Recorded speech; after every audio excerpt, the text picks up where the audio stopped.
Some 117 million people were forcibly displaced by the end of 2023, marking the highest number on record, according to the latest statistics from the United Nations Refugee Agency.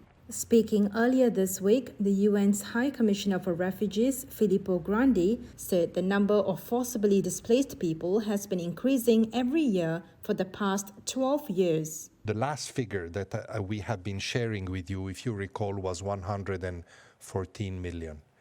So we estimate that the most updated figure is now 120 million. So it has gone up by another 6 million. These are refugees, asylum seekers, internally displaced people, people being forced by conflict, by persecution, by different and increasingly complex forms of violence. The UN's new report on global trends in displacement estimates the number has only increased in the first 4 months of 2024, with conflict being a major driver of displacement.